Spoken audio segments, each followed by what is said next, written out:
Welcome to the online instruction session.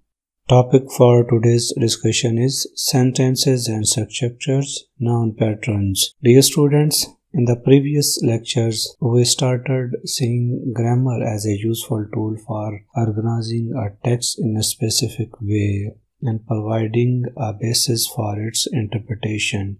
And in this class, we are going to exemplify the same with the help of poem, of course. So let's get into it. Agenda items include the following. First, we will see the stylistic analysis of the poem, of course. We will see its layout. Then we will see the noun patterns, absence of main verbs in the poem and its effects, presence of present participles, absence of pronouns. Learning outcomes. By the end of the class, students should be able to do the following. Number 1. Write a research paper analyzing grammar, especially noun patterns and graphological patterns, including punctuation marks in the poem, of course. Number 2. Explain the paper how the grammatical and graphological patterns work together to organize the text in a specific way. Number 3. Explain how the language patterns, that is grammatical and graphological, combine to generate certain meaning patterns. Here goes the poem. I have already attached the JPG of this poem in previous lecture. This poem will also be provided to you, and it is its reference book is attached in the last end. So for complete title and reference of the book, you can visit last slide in the PDF file. So let's start analyzing the poem. If you remember, I told you people to give this poem the first read and to look for certain language patterns. I hope you have done this, and we can continue from here onward. First of all, we will discuss the what of the layout, that is the graphical. What rule of graphology have been followed or violated. So the first point is that the graphology or layout is unusual, deviant and disoriented one. Dear students, we see that the graphology of this work is not a normal one. This is not arranged in the normal stanza style. And what is abnormal or deviant is, number 1, you can focus on the point number 4. We do not know whether to read it across the page or down the page. And the last point, lines in the second column have no clear order and pattern of first columns and seems to go off course.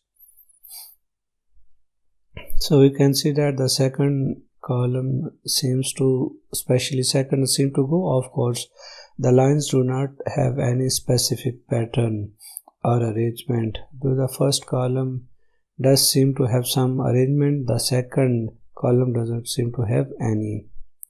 Okay. Now, why do we think that the writer has laid out the text as described above? What, in your opinion, there can be the reason for this sort of graphological arrangement? Number 2, why are there no punctuation marks used in the poem? So these are important consideration for you people. I hope you stop the video and try to answer the question before you resume. Yes, if you have done that, let us go ahead now. Layout. Let's answer why has the graphology mean arranged in this way.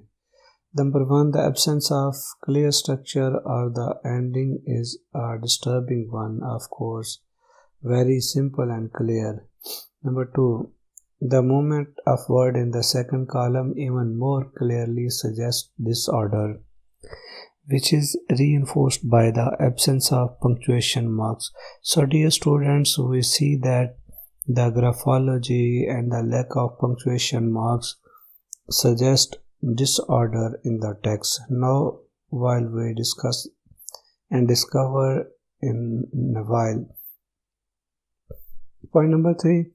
The absence of full stop in the last line more specially suggests that there is no ending to the text, that the text is searching for some pattern rather than following an existing one. Now again, by the end we don't see any punctuation marks, and this also gives the unending quality to the text. Why? How it is related to the theme of the poem we will see in a short while. Now, after the graphology, we see noun patterns. First point, get close inspection and reveals that there are patterns, the grammar patterns. Point number 2, there are consistent and unchanging patterns. Number 3, the most arresting pattern is of the noun phrases, which consist of DMN. N means D stands for definite article, M stands for modifier, and N stands for noun. So the heart flood is a phrase, and you will see lot of similar phrases in the poem. And in this phrase we see that these definite article heart is modifier, and that is it adds to the meaning of the noun flood. Okay, it modifies the noun flood. And in the second phrase, the weightless headphone, these definite articles, weightless is modifier and headphone is noun. So we see the same DMN structure throughout the poem. Repetition of the basic structural pattern is the key element of the poem. However, there are variations within the repeated patterns. Words change their partners in the basic repeated grammatical frame. So we see that the repetition is there. Their basic grammatical structure pattern is constantly, but within this broad or broadly constant grammatical pattern there are slight variations, that is, the words change their partners. Let us take these examples. The floating crumb in line 3 is supposed to the space crumb in line 20. So we see that the same DMN structure is repeated in both of the phrases, but the partners are different. In the first one, it is the floating crumb, and the second partner in second example, this is replaced with the space, so it's a space crumb. However, we know that in both the cases the noun is crumb is noun. Okay, but in the next example, the Albert wisecrack versus the smuggled orbit, we see that the orbit is repeated but with the difference, that is, in the first example orbit is used as a modifier with the noun wisecrack, and in the second instance orbit is used as noun with modifier smuggled. So we see that within the same broad framework of DMN or the noun pattern, there are slight changes, there are variations. Why can these variations be there? You have to think about this and we will answer this. But these repetitions are not simple, they rather have to tell a story. There is a reason for why there is a repetition of DMN structure and why there are slight changes within this structure. For example, the space debris in line 7 becomes the carbon debris in line 17. Why, dear students, do you think this is the case? This is because when the space shuttle is moving upward and increasing its distance from ground and entering into the space orbit, the situation is changing slightly, and therefore the space debris has now been the carbon debris. We see that the situation has taken turn for the worst. To have space debris in space is a normal thing, but to have the space debris enter your cabin is not something normal. So these slight variations are significant. They tell us that the things are going the wrong way. The things are going off course now. Next point. Some patterns of structure suggest patterns of meaning. So patterns of structure suggest patterns of meaning. One suggestion, as in the above example, is that of disaster or the things going off course. I have already discussed this. Next example is the crackling headphone in line 11 becomes a weightless headphone in line 17. So dear students, when the space traveling from the earth, initially it shakes, there is crackling headphone because the reception is poor, the reception of signaling is poor. The more the shuttle is going away from the ground, the more of the reception is becoming weak, and therefore the headphone is crackling. But in the line 11, in the line 17, when the distance has further increased, it becomes a weightless headphone because the space shuttle has now reached the space probably, and there we know that there is no gravitational force. Zero gravitational force is there, and as a result it has now become the weightless headphone. So here now you know why the phrases within the phrases the words are changing their partners, because with the change in the external atmosphere there is a change in the grammatical structure to represent the same. So we see this point here, and then growing bed in line 3 becomes the crackling bed in line 20. So we know the bed was quite normal, it was normal in line 3, but reaching line 20, this space traveler can see a lot of changes.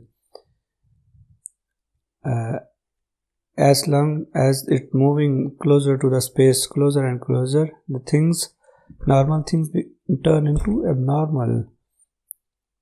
So it is known to everyone that the life in space is different from the life on Earth, and the more we move towards the space, the more there are changes in life.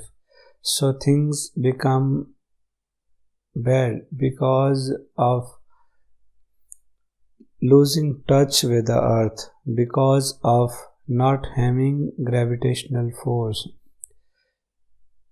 The growing bed in line 3 become the crackling bed in line 20.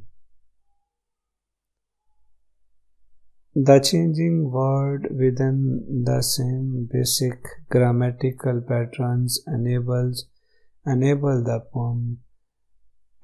poet Edward Morgan to embody changes to the event and perception of what is happening. Now, dear students, it was about noun patterns. Let us discuss the verb patterns. What are the patterns might go around with the noun phrases. This is question for you people. To answer that, let's consider the following example. Number 1, the tall man, the black dog. Dear students, in this phrase we have two noun phrases, the tall man, the black dog, and both follow DMN structure. Thus definite article, tall is modifier, man is noun. The again is a definite article, black is modifier, and dog is noun. But we see that the verb is missing from here. So what can be the effect of not having a verb here? The fact is that we see that these are two distinct phrases and there is no connection between these phrases. Okay, now take the next example. Where is the Paris, the capital of France? We have moved the word is from it, so there is no connection between Paris and the rest of the phrase. My friend's daughter, another was. We have removed verb, and as a result, the subject part that is my friend's daughter is removed from the rest of the phrase. Because you need verbs in order to have complete sense, and because we do not have verb in these lines, phrases, we do not have complete sense, so things become disjointed and senseless once there is no verb between them. Let's continue. Now, clear relation seems to exist between the object. Now we see that between these various objects there is no connection because there is no verb between them. This is the case with the poem Of Course also. The grammar pattern is such that we have DMN, the noun phrases there. We do not have verbs. So things seem to have no relation between them. Point number 2. Objects neither seem to act upon each other, nor do they have a particular action of their own. And all these examples that we just observed, we see that there is no connection between the subjects and objects. Now what is subject? Subject is doer of the action of the verb, and the object is the receiver of the action. For instance, if I say Aslam ate the apple. Now in this example, Aslam, the doer of action of the verb, ate, and apple is receiver of the action verb ate. If you remove the verb ate and you are left with the Aslam and apple, and there is no connection between Aslam and apple, there is no relation between Aslam and apple if you remove the verb. So objects don't seem to have any relation when you remove verb. Okay. Then point number 3. No links between grammatical object and grammatical subjects. Let me repeat. No links between grammatical subject and grammatical object. So we just observed the example that when you remove the word ate, the verb ate, there is no grammatical relation, no links between the grammatical subject and grammatical object. Aslam, apple. Next point.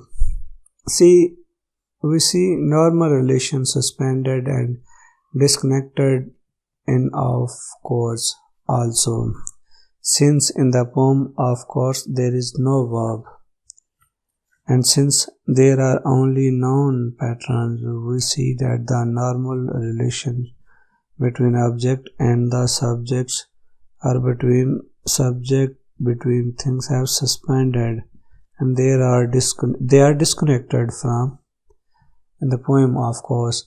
So why the poet has given the title of course? Because the things go off course in space. The more you move the way from Earth, the more things become off course. And to represent that the linguistically, that is in the language of text, the poet has intentionally made certain linguistic choices. That is, the poet has included noun phrases but removed verb patterns, in order to show that the things are disconnected, that the things are disoriented, and that there is no natural or normal relation between them.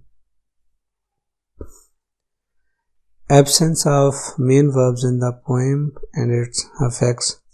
With the absence of verbs, sense of the time is also removed. Dear students, now let's observe the following example. Take, took, taking.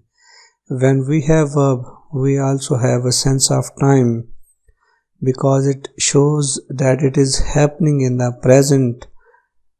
Took shows that it has happened in the past, and taking show it is happening continuously, that it is continuing action. So when you have a verb, you have a sense of time.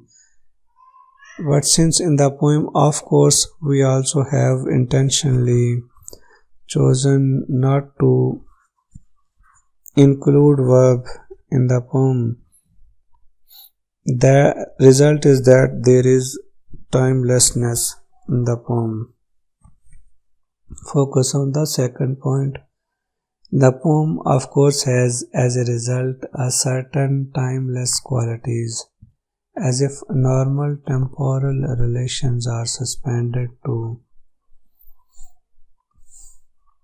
Okay. However, there is presence of present participle. This is wrong to say the verbs are altogether missing, although the main verbs are missing, but we still see participles, present participles. Present participles are the verbs with ing ending, like turning. Comparing the word turns with the turning. So turning shows continuity, as something is going on endlessly, as there is no end to the action. Dear students, we know that in this poem there are a lot of present participles used by the poet intentionally. Why? To show that the things in the space are going endlessly, continually, as there is no end. Okay. Focus on point number 2. Present participles suggest a sense of continuing or endless action. Point number 3. The last line of the poem, that is floating song, along with the absence of punctuation mark, strengthens the idea of endlessly drifting journey without conclusion. Now here he reached a conclusion. Here we know why the language has been used in this way. The reason is that, or we can see why there are included a lot of present participles, and why has the poet chosen not to include full stop in the last line or punctuation form marks in the poem, is because the poet wants to give the sense of, or the idea of, an endlessly drifting journey without conclusion. In space we see the same things are repeated endlessly. So that is why the author has made such choices. Now there is another thing as well, that is the absence of pronouns, or only verbs are absent. but the author has intentionally removed pronoun patterns. Why? We will discover this in the next class. You can stay tuned in. But before that, let us discuss this is working with the text. A core introduction to language analysis, and the book was published in 2001 and later years as well. Let me give you a short summary. This poem is Of Course. The title is Of Course because the poem is about the experience of space journey. The poet is telling us what happens when you move from the ground to the space orbit. So we see that when we move into the space orbit, we move into space, things continue endlessly. And we know that when you move from the earth, initially you feel slight changes. There are changes occurring constantly. When you reach the orbit, that is the same routine continuing endlessly. To reflect all this, the author has made such a master use of the language. The poet has intentionally removed verbs because verbs give you sense of time, verb give you sense of relatedness and of things and the grammatical subject and object and all these things. Since in space we do not have relation between things, and since in space almost everything flies away from other things, to reflect that situation, the author has made such a clever use of language. And also the verb has been removed because when you remove the verb, then verb gives you sense of time. You lose this sense in absence of the verb when you remove the verb. So the author has intentionally made such choices. Also, author has intentionally chosen the participle because they show continuity of the action, continuing things like the word floating has been used and other similar participles have been used. Okay, we also see that the graphology is unusual because the situation in the space is always unusual. There is no normal order. Things are not fixed to certain axes in space. So we see that the text is also next fixed. It is also drifting continually. It is also deviant. We are not sure whether we have to read across the lines or down the lines. And also there is no punctuation marks because the punctuation marks tell us about stops and pauses.